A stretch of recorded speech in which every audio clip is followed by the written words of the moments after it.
रचनानुवाद थोड़ी हमारी गति तीव्र रहेगी, ज़्यादा धीरे धीरे विचार नहीं करें। इस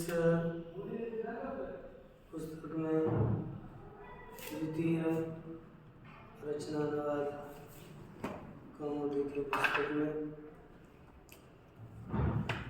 इसमें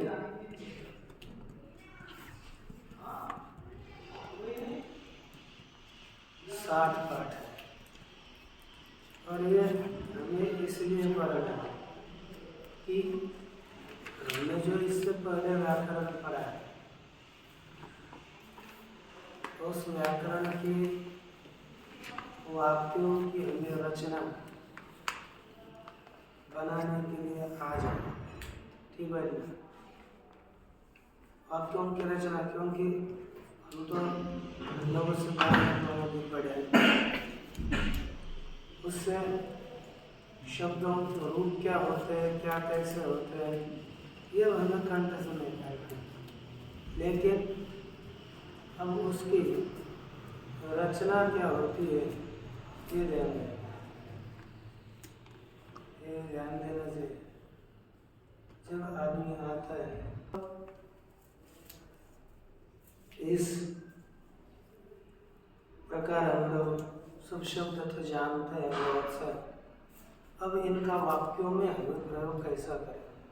एक रचना का अनुवाद किया हुआ है यहाँ पर। हमारी जो हिंदी मराठी ये भाषाओं में वाक्यों की रचना होती है, उसी का हमें संस्कृत में जिस तरह से वाक्य बनाने के लिए आ जाए ऐसा अनुवाद किया हुआ है।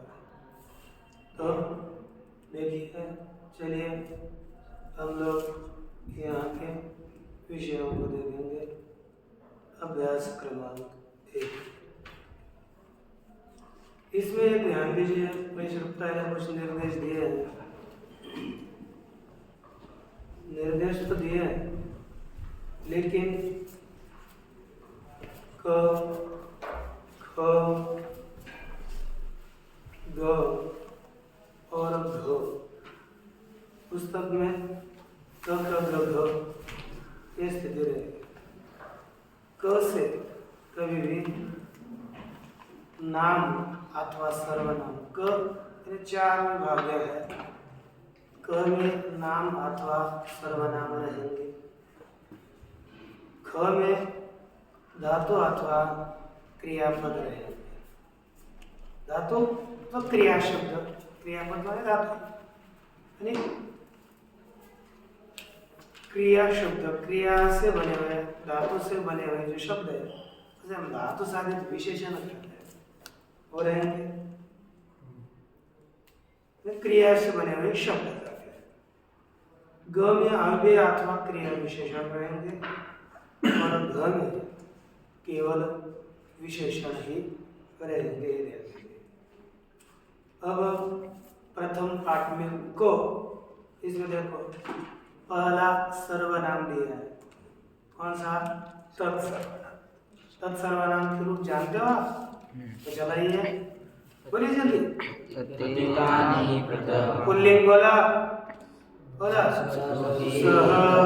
तौ ते प्रथमा तम तौ ताधिया वेदाभ्याम तैतृतीया तस्मै ताभ्याम तेभ्यः चतुर्थी तस्मात् ताभ्याम तेभ्यः पंचमी तस्य तयोः तेषां षष्ठी तस्मिन् तयोः तेषु सप्तमी। ये पहले ध्यान में रखना, इसके प्रत्येक जब ये तत्सर्वनाम है ना, तत्सर्वनाम केवल आपको जैसा है ऐसा खंड नहीं करना, आपको कल इसके प्रत्येक अर्थ में आने चाहिए। सह अर्थात वह, तो अर्थात ये दोनों, ते सब है ना।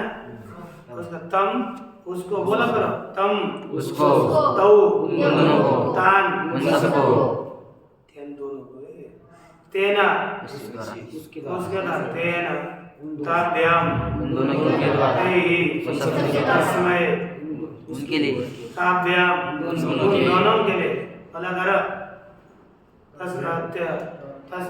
तेभ्यः तस्मात् उससे उनसे बहुवचन में आएगा उससे अकेला आदमी ताभ्याम तेभ्यः तस्य तयोः तेषां तस्मिन् तयोः तेषु ये सभी पीछे दिए हुए अर्थ दिए हुए ये नहीं पता लेकिन सार्थ ध्यान में रखते। आज प्रस्तुत में यह लिखा सह अर्थात ये तो रहेगा सह तौ ते सह अर्थ तौ बोला करो सह तौ ते ये अर्थ ध्यान में रखना है। इसके पश्चात दूसरा हाँ त्वम बोला त्वम म्हणजे तू तुम नहीं त्वम अर्थात तू युवाम अर्थात युवाम अर्थात यूयम अर्थात तुम सब ये ध्यान रखो सह वह तो वे दोनों और ते अर्थात वे सब एक नहीं त्वम अर्थात तू युवाम अर्थात तुम दोनों के बोलने के लिए बहुत आवश्यक है। यूयम अर्थात तुम सब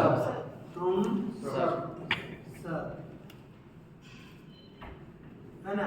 इसके बाद क्या है अर्थात मैं हवाम अर्थात हम दोनों और वयम अर्थात हम सब इसको ध्यान में रखो लिखा में रखो है ना। वयम अर्थात हम सब। अब इनको हमें बोलना है तो पुरुष रूप में बोलोगे क्या बोलोगे बोलो बोला सह तौ ते प्रथमाश पुरुष के हिसाब से बोलो बोलो जी सह तौ ते प्रथम पुरुष त्वं युवाम मध्यम पुरुष अहं वयम उत्तम पुरुष बोलो जी सह तौ ते प्रथम पुरुष त्वं युवाम मध्यम पुरुष अहं वयम उत्तम पुरुष। ये ध्यान में रहेगा ना। अब ये है इसका हमें भी प्रयोग वाक्य में करना देखते। इसके पश्चात दूसरा शब्द दिया है भवान। कौन भगवान। अब ये भगवान शब्द है इसका अर्थ है आप। भगवान अर्थात आप। अब हमें एक वचन में है तो वो वचन तक देखना भगवान भगवंतो और भगवंत। भगवान अर्थात आप अकेले आप दोनों और भगवंत अर्थात आप सब। बोलिए इसको भी भगवान अर्थात आप भगवंतो अर्थात आप दोनों भगवंत अर्थात आप सब इति प्रथम पुरुष। पुनः बोलिए भगवान अर्थात आप भगवंतो अर्थात आप दोनों भगवंत अर्थात आप सब इति प्रथम पुरुष। पुनः बोला भगवान अर्थात आप भगवंतो अर्थात आप दोनों भगवंत अर्थात आप सब इति प्रथम पुरुष। अब देखो इसके पश्चात यही ये पुल्लिंग में चलना है। इसी को हमें स्त्रीलिंग में चलाना है तो चलेगा भवती अर्थात आप हिंदी में सिर्फ आप महिला के लिए आप ही लेंगे भवती। दूसरा क्या होगा भवत्यो और बहुवचन भवत्य। आप दोनों और आप सब। ध्यान में है ना। ये हम लोगों ने भी पढ़ा हुआ है। इन रूपों को बहुत अभी वाक्य में प्रयोग करना है। जितना मैं पढ़ूंगा उतने पूरे वाक्य बना करके आपको लिख करके लाने पड़ेंगे।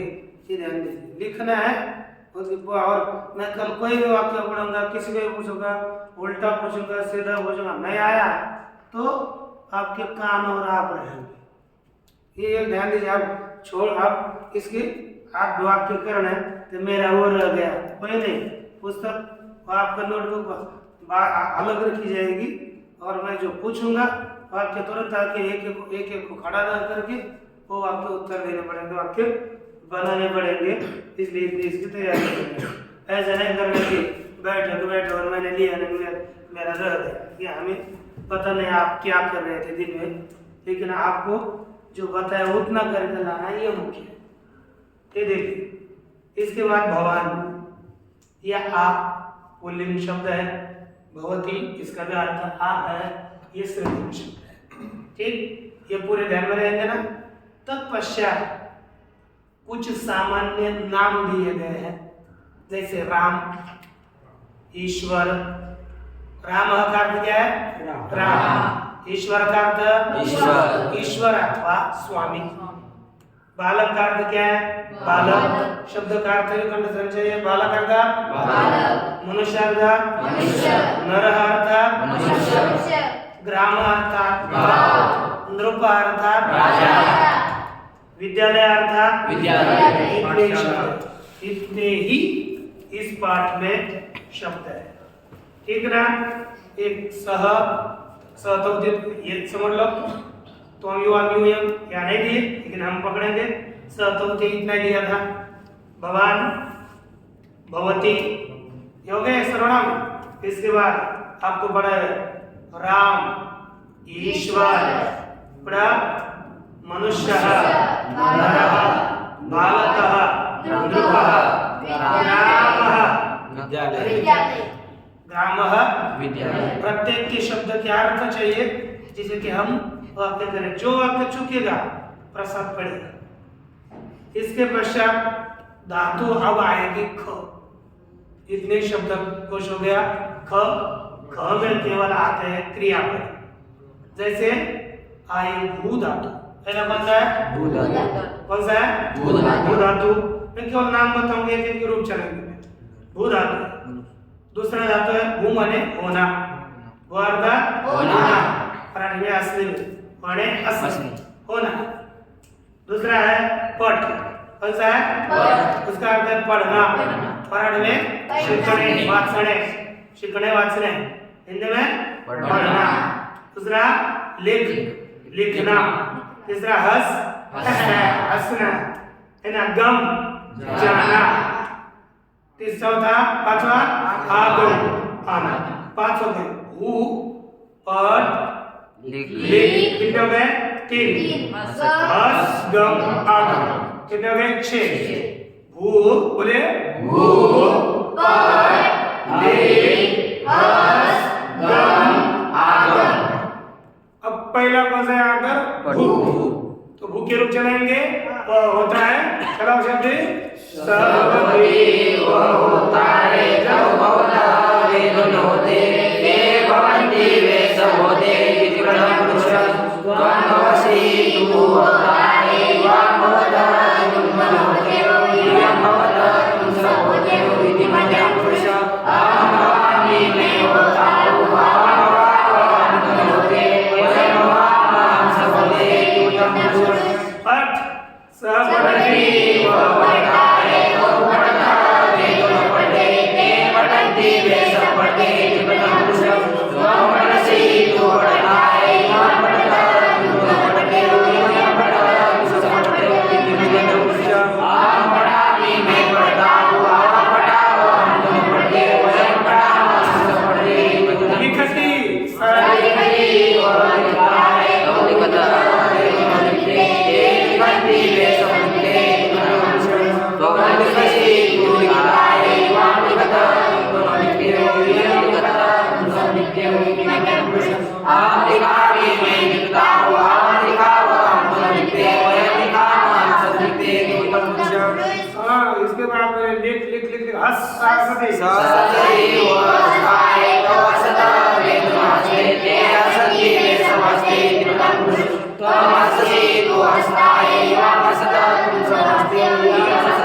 हस्ते वयं पुरुष अहमसामि मे हस्तावो अहमसावो हस्ते वयं हसामः समस्ते पुरुष गम स गच्छति वदाते गच्छता वेदो ददाते देव गच्छन्ति वेशवदाते पुरुष त्वं गच्छसि वदाते गच्छता वेदो ददाते देव गच्छता समस्ते अहं गच्छामि मे जातावो अहं गच्छामः ददाते वयं गच्छामः समस्ते पुरुष गच्छति सागच्छति वदाते गच्छता वेदो ददाते देव गच्छन्ति वेशवदाते पुरुष त्वं गच्छसि वदाते गच्छता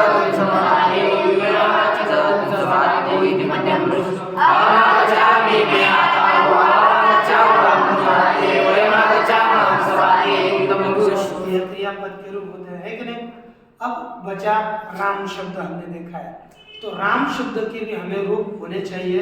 एक बार बोलिए राम राम राम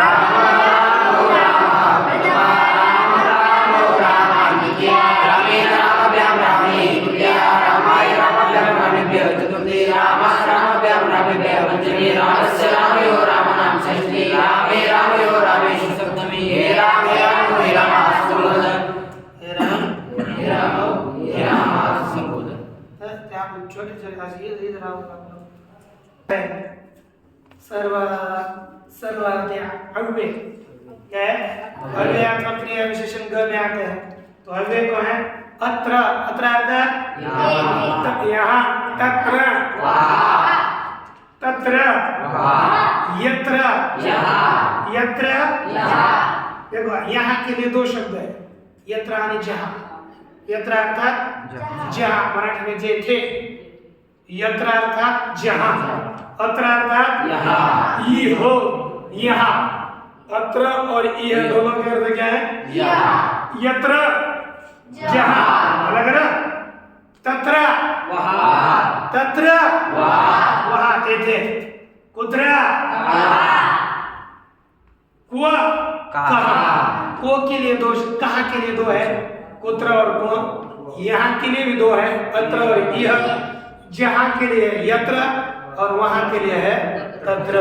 कंठस्थकरण शब्द इनके वाक्यों में प्रयोग आपको करने के लिए आना चाहिए। कैसा भी वाक्य हो, कल पूछा जाएगा, कुछ भी हो, लेकिन यहाँ के जो शब्द है ना, इन्हीं शब्दों से अलग अलग वाक्य बनाए जाएंगे। तुरंत तुरंत एक एक को वाक्य नहीं आया तो तुरंत प्रसाद। इसके पश्चात आपको सूचना दी गई है शब्दकोश के लिए। संकेत स्मरण कर ले। क में संज्ञा या सर्वनाम शब्द आएंगे, ख में धातु या क्रिया शब्द, ग में अव्यय या क्रिया विशेषण, और घ होगा तो क्या आते हैं? विशेषण शब्द आ जाते हैं। ये ध्यान दीजिए, ठीक ना। अब 2 नंबर चिन्ह दिया है कि हमें पुस्तक में यहाँ से यहाँ तक ये कुछ बताने के लिए दिया जाता है। जैसे यहाँ से यहाँ तक 1 से 10 तक ऐसे कर देना, इसका क्या है? 1 से 10 तक यह अर्थ हमें समझना है। तो यहाँ पर भी ऐसे ही लिखा जाए। देखा राम बरोबर विद्यालय, तो आप क्या होगा? राम से विद्यालय तक, राम से विद्यालय तक। किसकी तरह चलेंगे? रामवत। किसके तरह चलेंगे? वत अर्थात तुल्य, सदृश, मराठी प्रमाणित। राम की तरह, राम के समान। देखो 1 से 10 तक वैसे हमने यहाँ लिखा है राम विद्यालय, तो क्या होगा? रामवत। पाठ क्या बनेगा इसका? राम से विद्यालय तक सभी शब्द राम की तरह चलेंगे। इसलिए आपको कोई किसी को भी राम शब्द गंडक है तो ये सभी शब्द राम की तरह चलेंगे। और ये देखो जिसके पीछे ऐसा विसर्ग होगा ना सीधा, वो क्या समझ लेना है हमें? अकारांत पुल्लिंग शब्द। क्या समझना है? अकारांत पुल्लिंग। तो अभी से राम से विद्यालय तक जितने शब्द हो गए वे सभी शब्द कैसे? अकारांत पुल्लिंग। क्या कहते हैं? राम ईश्वर बालक मनुष्य नरः नृपः विद्यालय। इतने शब्द थे, ये सभी शब्द कैसे हैं? पुल्लिंगी है। पहले शब्द है अकारांत पुल्लिंगी और किसके तरह चलता है? राम की तरह। रूपों में बदल करना नहीं। ध्यान में देना। उसकी प्रथमा क्या है, द्वितीय क्या है, तृतीय क्या है, सब कुछ समझना। इसके बाद लिखा है राम विद्यालय। राम अर्थात राम शब्द से विद्यालय शब्द तक के रूप राम शब्द के तुल्य चलेंगे। ठीक, राम के समान। और भू से आगम तक जितने भी धातु हैं कौन से थे? भू, दूसरा प, तीसरा लिख, चौथा हस, गच्छ, गम और आगम। गम का क्या रूप बनता है? गच्छ, गच्छ। और आगम का क्या बनेगा? आगच्छ। ये सभी किसकी तरह चलेंगे? भू की तरह, पट की तरह चलेंगे। ठीक, तो यहाँ पर अब इस पुस्तक में प्रथम और द्वितीय का पहले विचार किया। राम राम रामा प्रथमा, रामम रामो रामान द्वितीय। और प्रथम इस पाठ में प्रथम पुरुष का ज्यादा प्रयोग करेंगे। हम तो सभी का करेंगे, द्वितीय का ही करेंगे, मध्यम का ही करेंगे, उत्तम का ही करेंगे। एक ही वाक्य को सबको चेंज, सब में चेंज करना है, तो जैसे बताएंगे वैसे। लेकिन अब यहाँ पर पुस्तक में देखिए नियम। सबसे पहले नियम हमें मानने हैं। इसका तो कोई सभी वर्तमान देखो यहाँ पर लिखते हैं 10 लकार है। ये पता है ना कितने लकार है? 10 लकार। कितने लकार है? 10। धातुओं के गण कितने हैं? लकार कितने हैं? 10। लकार भी 10, धातुओं के समुदाय भी 10। तो पहला एक लकार है लट। लट को क्या करते हैं? वर्तमान। लट का क्या नाम है? वर्तमान। क्या सूत्र है? वर्तमाने लट। वर्तमाने लट। क्या सूत्र है? वर्तमाने लट। अर्थ क्या है इसका? वर्तमान काल में धातु से भरे लट लकार होता है, यानी वर्तमान काल। लट लकार यानी वर्तमान काल। हमने जो अभी रूप देखे तो किस काल के थे? भवती भवतवंत कौन से? वर्तमान काल लट लकार के हैं, ये ध्यान रखिए। अब एक नियम आपको बताया जाएगा। बोलिए कर्तृधीनम क्रियापदम। कर्तृधीनम क्रियापदम। कर्तृधीनम क्रियापदम। कर्तृधीनम क्रियापदम। कर्तृधीनम क्रियापदम। कर्तृधीनम क्रियापदम। कर्तृधीनम क्रियापदम। कर्तृधीनम क्रियापदम। देखो कर्तृधीनम क्रियापदम क्या है? कर्ता के समान है ना? क्रियापद है ना? कर्ता के समान क्रियापद में पुरुष और वचन हो, अर्थात कर्ता के वचन के समान। कर्ता के पुरुष और वचन के समान है ना? कर्ता के पुरुष और वचन के समान क्रियापद में पुरुष और वचन हो, ये हमें लिखना है, ध्यान में रखना है। यानी कर्ता के अनुसार क्रिया का वचन और पुरुष हो, लेकिन ये लिखो ये कंडीशन क्या करना है हमें? कर्ता के पुरुष और वचन के समान क्रियापद का पुरुष और वचन होता है। यदि कर्ता प्रथम पुरुष एक वचन हो तो क्रियापद क्या होगा? कर्ता मध्यम पुरुष एक वचन होगा तो बोला करा क्रियापद प्रथम पुरुष क्रियापद मध्यम पुरुष एक वचन का होगा तो कर्ता मध्यम पुरुष एक वचन। उल्टा सुनकर ध्यान रखो, साइड बैठो, मुझे वैसे घाल हाथ में लीजिए। कर्ता यदि प्रथम उत्तम पुरुष एक वचन का होगा तो कर्ता प्रथम पुरुष द्विवचन का होगा तो कर्ता उत्तम पुरुष बहुवचन का होता ध्यान में रहेगा ना। इसलिए ये कभी भी इनकी जोड़ी छोड़नी नहीं है। क्या देखो सह के साथ क्या रहेगा? ती। सह के साथ क्रियापद का क्या रहेगा? ती। तव के साथ क्रियापद का तस। तहा क्या रहेगा? ते के साथ क्रियापद का अंति। अंति। तम के साथ सी। युवम के साथ थस। युवम के साथ थ। अरम के साथ मी। अवम के साथ हैं वह। और वयम के साथ भूल गए सब? मह क्या हो गया? मह। ये छोड़ना नहीं, जैसे जो जोड़ी होती है ना कभी छूटती नहीं, वैसी है। राम सीता जी छूटते हैं क्या? वैसे इनको छोड़ना ही नहीं। स आया रे आया तो सीधा ती, तो सह भू धातु लेंगे तो सह भवती, क्या रहेगा? सह तौ ते त्वं भवसि यूयं यूयं वही बोलो युवं यूयं अहम आवाम वयं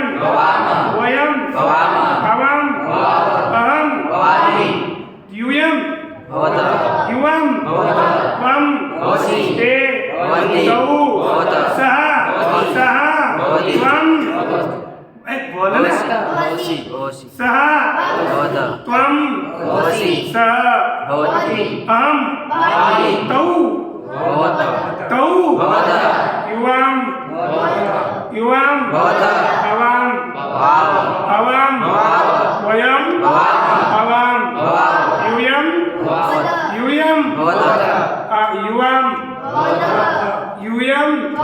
युवां ते तौ सह त्वं अहम ते यूयं वयं युवां उधर क्या? युवां आवाम। ये जोड़ियां कभी हिलनी नहीं चाहिए। आप जागृत में बोले अथवा उठकर बोले, तभी ये बोलने के लिए क्या करना था? अब यहाँ से बोलना है, नहीं संस्कृत एक मौन धारण करना है तो बोलना है, ये ध्यान से। नहीं तो आश्रम में कोई बोलता नहीं दिखना चाहिए। बोलना है तो संस्कृत, नहीं तो चुप।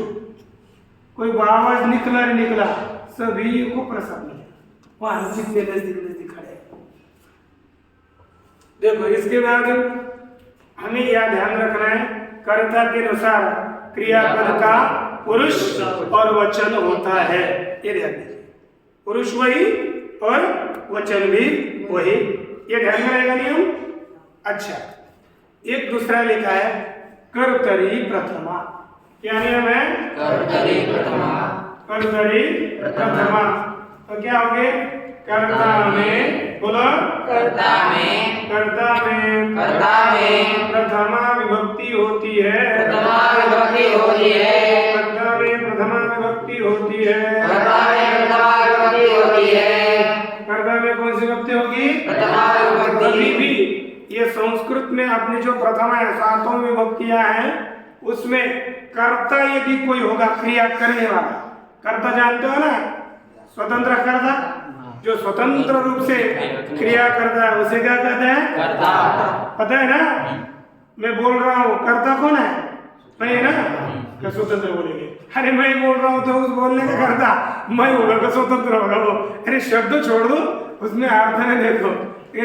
जो कोई खा रहा है तो खाए कौन होगा कर्ता? उसका खाने वाला है कि नहीं? तो यहाँ पर देखिए लिखा कर्ता प्रथम पुरुष एक वचन है तो क्रियापद भी प्रथम पुरुष एक वचन होगा, ठीक। और ये पहले ध्यान है, कर्ता में प्रथमा विभक्ति होती है, ठीक। कर्मणि द्वितीया,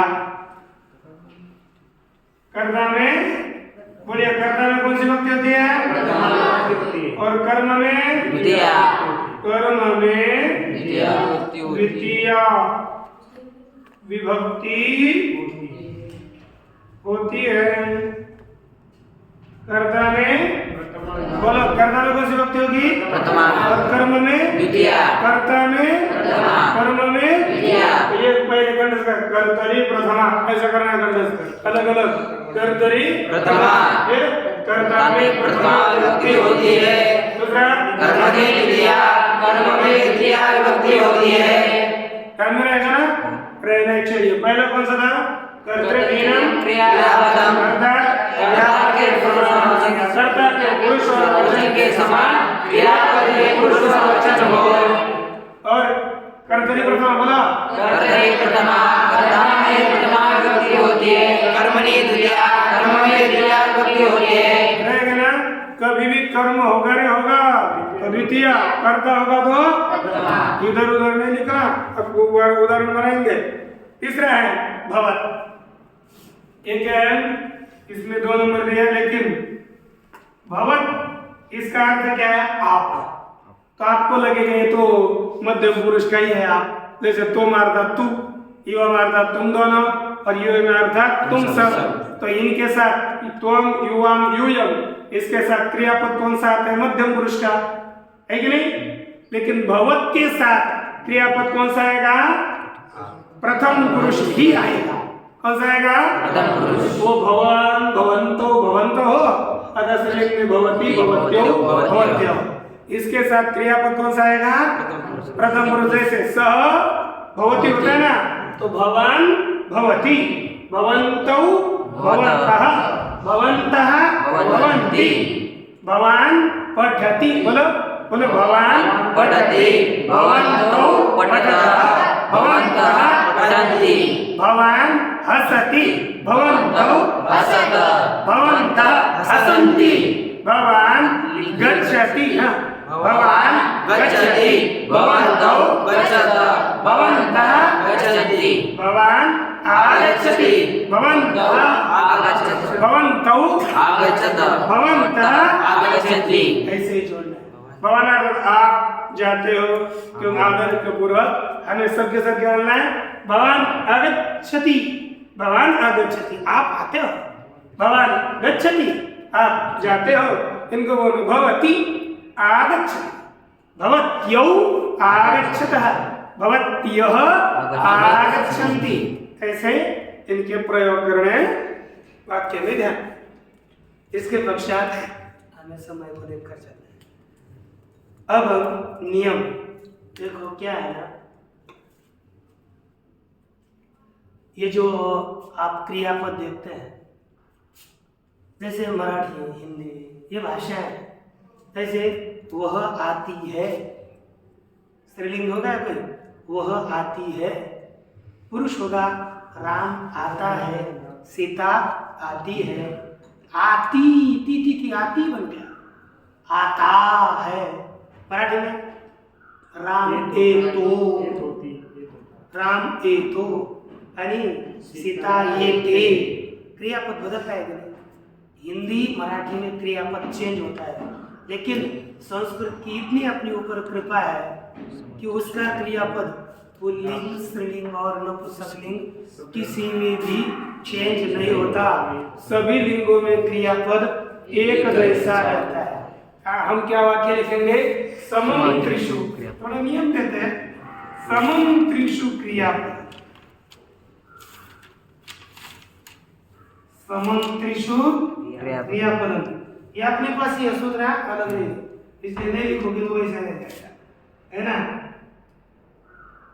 देखो तीनों लिंगों में, तीनों लिंगों में, तीनों लिंगों में, तीनों लिंगों में, तीनों लिंगों में, तीनों लिंगों में क्रियापद समान होता है। क्रियापद समान होता है। तीनों लिंगों में क्रियापद समान होता है। तीनों लिंगों में क्रियापद समान होता है। तीनों लिंगों में क्रियापद समान होता है। तीनों लिंगों में क्रियापद समान होता है। तीनों लिंगों में क्रियापद कैसा रहता है? समान, चेंज नहीं होता, एक जैसा। जैसे हम स पठति, पुल्लिंग, भवती पठति, बदल भवान पठति, आप पढ़ते हो, पुरुष। भवती पठति, आप पढ़ती हो, आप पढ़ती है कि नहीं? ये भी क्या हो गई? ये तीनों लिंगों में क्रियापद में बदल नहीं होगा। अच्छा, और 5 नंबर नियम दिया है पुस्तक में कि अपदम न प्रयुज्यते। संस्कृत बोलते समय बिना अपद का, जो पद नहीं है, उसका वाक्य में प्रयोग नहीं करना। कभी भी प्रत्यय लगाए हुए का ही हमें प्रयोग करना है। जो प्रत्यय नहीं लगाया, इसका प्रयोग नहीं करना कभी भी। जैसे रामो, रामगच्छ, रामगम, ऐसा प्रयोग नहीं करना। राम गच्छति, ऐसा ही प्रयोग करना। ऐसे बिल्कुल कोई मूल शब्द जैसा शब्द है वैसा शब्द का और जैसा क्रियापद है वैसा नहीं, उसको प्रत्यय लगा करके एक वचन का क्या है द्विवचन का क्या है एकदम बुद्धि पुरस्सर उनके प्रयोग करने हैं, तभी जल्दी पढ़ना आता है। लेकिन जल्दी यदि आपको बोलना भी सीखना है ना, एक कर सकते हो वो, यदि संकल्प लेना कि हमें बोलना है तो संस्कृत बोलना है तो बोलना ही मौन, इससे भी पुण्य होता है ना। मौन हम धारण करते हैं ना तो मौन ही, लेकिन बोलना है तो संस्कृत। एक माँ कैलाश वाले महात्मा जी थे, महंत जी पूर्व के, वो दोपहर तक 2 बजे तक संस्कृत ही बोलते थे, नहीं तो बोलते नहीं थे। भक्त हो कोई भी हो सबके साथ संस्कृत, उसके बाद दोपहर के बाद हिंदी। तो अब वो बड़े इतने कर सकते हैं तो हमको क्या समस्या है? हमारा कौन सा व्यवहार, हम मराठी हिंदी संस्कृत बोलने पर अपना व्यवहार टूट जाएगा, क्या क्या हानि होने वाली है? इसलिए संस्कृत ही बोलना, ऐसा नहीं तो बोलना ही नहीं। क्या नहीं बोलना? नहीं तो बोलने तो संस्कृत, नहीं तो पार्टी पर लिख कर दो, इतना करो, लेकिन मौन ना। तभी विद्यार्थी यदि बड़ा बनना चाहते हो ना तो बोलना ही नहीं अन्य भाषा, नहीं तो फिर संस्कृत अच्छी नहीं आएगी। पढ़ोगे सब ग्रंथ आएंगे, सब पढ़ेंगे, लेकिन आपको संस्कृत बोलना नहीं आएगा। ये होगा यदि नहीं बोलोगे, क्योंकि भाषा व्यवहार से आती है, केवल व्याकरण पढ़ने से भाषा किसी को भी आती नहीं है। इसलिए बोलने का प्रयास जितना अपना है उतना बोलना, टूटा फूटा सूटा कोई समस्या नहीं, लेकिन बोलना है तो संस्कृत, ये तो फायदा नहीं है पढ़ने से। इसके पश्चात एक है, अब अंतिम में 6 नंबर दिया है, एक अर्थ वाली।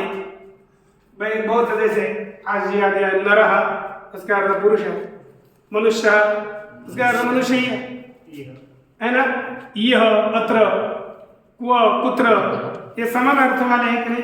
समान अर्थ वाले शब्दों में से वाक्य में प्रयोग करना है तो दोनों ही लिखो है, ऐसी बात नहीं, उसमें से एक का ही प्रयोग करना चाहिए, ठीक ना। पूरे नियम हो गए, पूरे 6 की 6 नियम। पहले हमें लिखना ध्यान में रखना है, कर्तृ कर्ता के समान, कर्ता के पुरुष और वचन के समान क्रियापद में पुरुष और वचन होते हैं। एक दूसरा कर्तरी कर्ता में 2 3 कर्मणि द्वितीया, कर्म में भवत शब्द के साथ नित्य प्रथम पुरुष का ही प्रयोग हो जाता है, ठीक। भवत के साथ ये हो गए 4, तीनों लोगों में क्रियापद समान होता है, ठीक।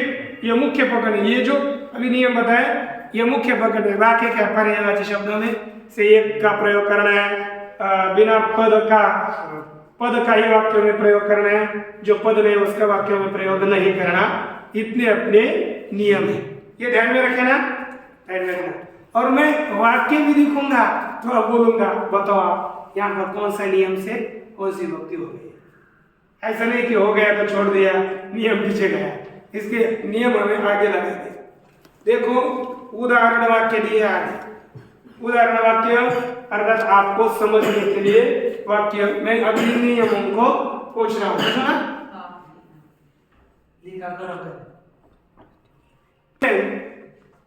हमें ये देखना है वाक्य है वह पढ़ता है। क्या वाक्य है? वह पढ़ता है। तो हिंदी में वह है, संस्कृत में उसके लिए क्या शब्द है? सह। वह अर्थात पढ़ता है। तो क्या वाक्य? वह पढ़ता है, सह पढ़ती। नीचे पुस्तकों में नहीं देखना। दूसरा देखो, वे दोनों पढ़ते हैं तो पढ़ता, वे दोनों पढ़ते हैं तो पढ़ता, वे सब पढ़ते हैं ते पढ़ती, तुम सब पढ़ते हो यूयम पठता, तुम दोनों पढ़ते हो युवा पढ़ता, तू पढ़ता है तुम पढ़सी, तुम पढ़सी,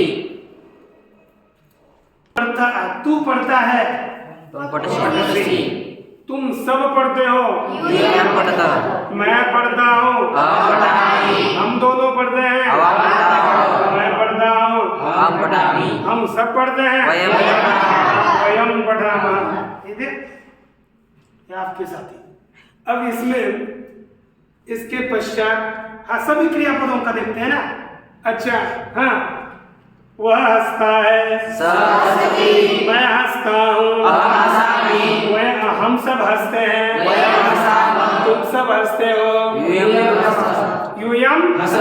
कभी भी ध्यान दीजिए, आपको कहाँ चूक होगा, एक मध्यम पुरुष का द्विवचन बहुवचन और उत्तम पुरुष का उतना नहीं होगा, वयम के साथ भी होता है, लेकिन उत्तम पुरुष का द्विवचन बहुवचन और मध्यम पुरुष का द्विवचन और बहुवचन, इसमें थोड़ा ज्यादा ध्यान दीजिए।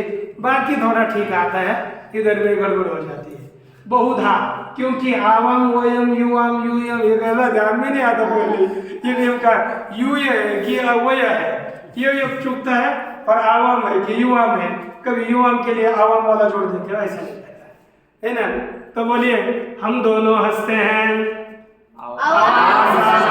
तुम सब हंसते हो, यूयम हंसता, तुम सब हंसते हो, हम सब हंसते हैं, वयम हंसा, हम सब हंसते हैं, हम दोनों हंसते हैं, हम तुम दोनों हंसते हो, युवाम हंसता, तू लिखता है, तुम सब लिखते हो, तुम सब लिखते हो, लिखा था, तुम दोनों लिखते हो, तुम दोनों लिखते हो, मैं लिखता हूँ, तुम सब लिखते हैं, तुम दोनों लिखते हो, तुम दोनों लिखते हैं, मैं जा रहा हूँ,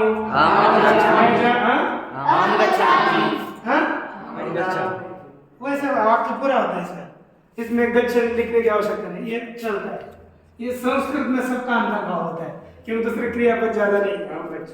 हाँ, हम दोनों जाते हैं, हम सब जाते हैं, तुम सब जाते हो, तुम दोनों जाते हो, तुम सब हंसते हो, तुम सब हंसते हो, तुम सब लिखते हो, तुम सब लिखते हो, हम सब हंसते हैं, हम सब आते हैं, वे सब जाते हैं,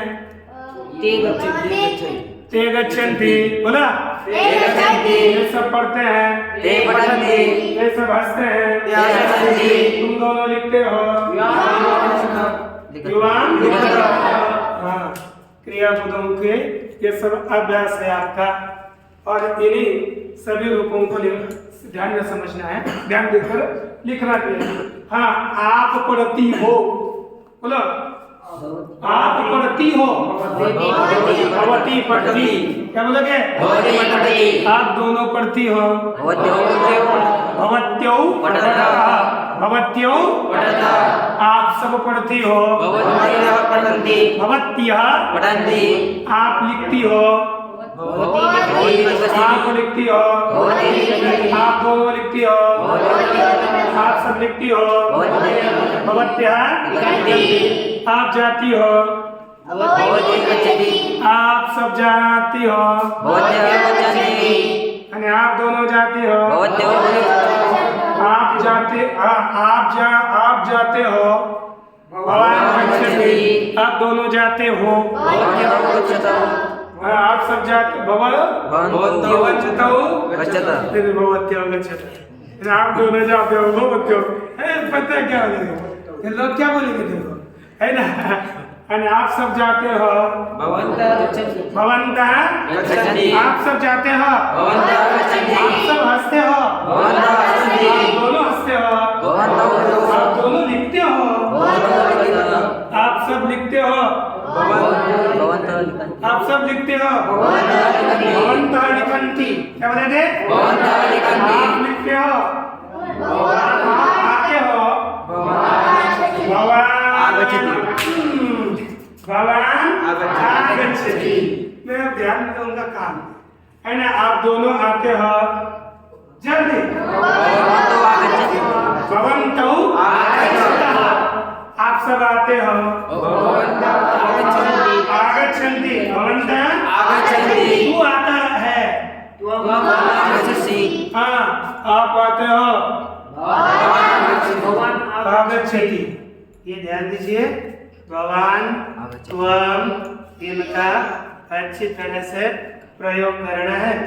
अब इसके नीचे वाक्य दिए हुए हैं, इन वाक्यों को आपको लिखना है, जो 2 मिनट बाकी है तो इस हिसाब से हम बताएंगे। देखो वाक्य संस्कृत बनाओ, लिखना नहीं, घर से लिख कर लाना। हाँ बोलो, वह लिखता है, वह गांव को जाता है। अब देखो कर्म में कौन सी विभक्ति होती है? यहाँ पर वह गांव को जाता है। मुझे बताओ कर्ता कौन है इसमें? क्रिया कर्म, क्रियापद जाता है। कर्ता में कौन सी विभक्ति होती है? वह के लिए क्या शब्द है? गांव कौन है? तो गांव में कौन सी विभक्ति होगी? द्वितीया। तो क्या आएगा? गांव एक है कि 2 है? तो एक के लिए कौन सा वचन आएगा? तो गांव ग्रामम बनेगा, ग्रामो बनेगा कि ग्रामण? क्या बनेगा? क्रियापद क्या है? गम, गच्छ। तो ये कर्ता किस पुरुष का है? प्रथम पुरुष। क्रियापद कौन से पुरुष का आएगा? तो गच्छ, तो क्या बनेगा? ग्राम गच्छति। ठीक।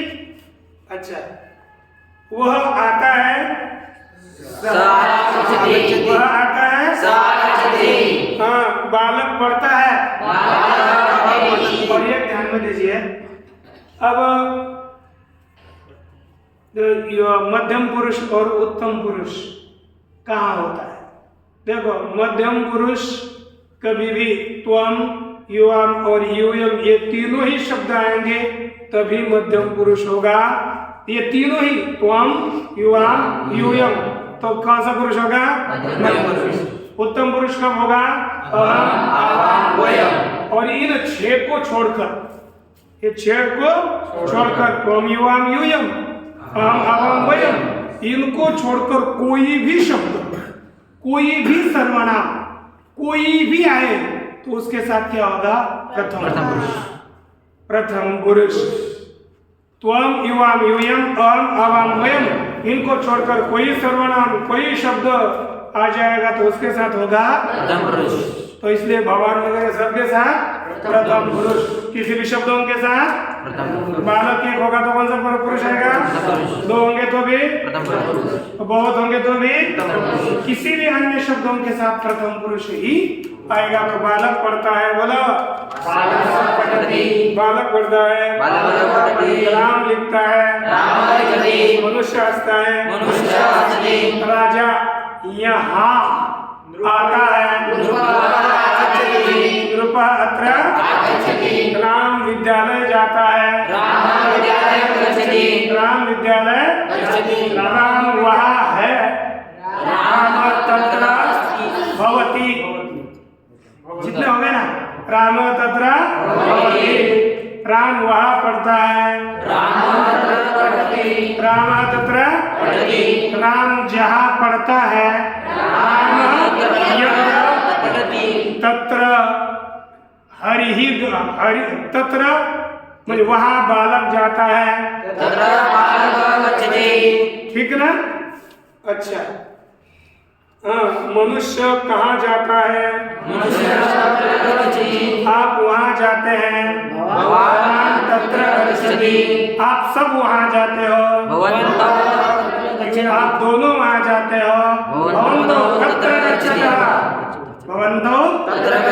आप वहाँ जाती हो, आप दोनों वहाँ जाती हो, आप सब वहाँ जाती हो, भवत्या तत्र गच्छन्ति। वे दोनों हंसते हैं,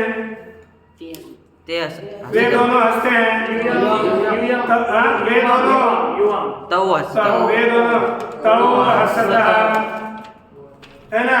तुम दोनों हंसते हो, हम सब दोनों हंसते हैं, वे दोनों कहाँ जाते हैं?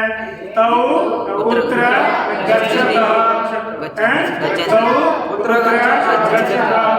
हम तुम दोनों कहाँ जाते हो? युवान पुत्र गच्छतः, हम दोनों कहाँ जाते हैं? एक वाक्य का सभी में बना। देखो, दो आदमी यहाँ आ रहे हैं, मनुष्य आदमी मनुष्य अत्र आगच्छतः, ठीक। दोनों राजा वहां जा रहे हैं, तत्र गच्छतः। तुम दोनों वहां जा रहे हो, वाम तत्र गच्छतः। युवाम तत्र गच्छतः। क्या आदमी है, बुद्धि नहीं चला। इस तरह से इस वाक्यों के नीचे का अभ्यास है, वो करो, वाक्य लिखो। मुझे बताओ, राम, मैं वाक्य बता रहा हूँ, शुद्ध करना है, पुस्तक में देखना है। बंद करो था, पुस्तक पढ़ते समय नहीं। रामं विद्यालयः गच्छति। रामं विद्यालयं गच्छति। रामम क्यों नहीं होगा? विद्यालय कौन है? कर्म। उसमें क्या होनी चाहिए? विद्यालय। यहाँ पर क्या हो गई? इसमें बरोबर है कि वाक्य यहाँ का चूक है, ठीक है नहीं? शुद्ध क्या होगा? रामः विद्यालयं गच्छति। भवान तत्र गच्छन्ति। भवान् तत्र गच्छति। भवन्तौ तत्र गच्छति। बालकः विद्यालयाः गच्छन्ति। विद्यालय एक, विद्यालय अनेक है ना। बालकाः विद्यालयाः गच्छन्ति। बालकाः विद्यालयाः गच्छन्ति। अनेक विद्यालय है ना। विद्यालयम, विद्यालयौ, विद्यालयान। यदि विद्यालय अनेक होंगे तो द्वितीय का क्या करना है? कर्म में बहुवचन। यदि एक होगा विद्यालय तो एक वचन, दो होंगे तो द्विवचन, और अनेक विद्यालय में जा रहे हैं तो विद्यालय गच्छन्ति ये होगा। आप लोग इनको देखिए, ये जो यहाँ पर निर्देश किए हैं, इन सभी निर्देशों का पालन करते हुए संस्कृत बनाओ। यहाँ से नीचे के सभी को छोड़ दें, यानी कि आप जहाँ संस्कृत में है ना, दो के वाक्यों को द्विवचन और बहुवचन में बदल दो। यहाँ पर एक वचन में दिया है, उसको द्विवचन और बहुवचन वगैरह करना है। और सभी शब्दों को, क्रियापदों को आप कंठस्थ करते ये जानते हैं, लेकिन उसको ध्यान में दे करके आइए कल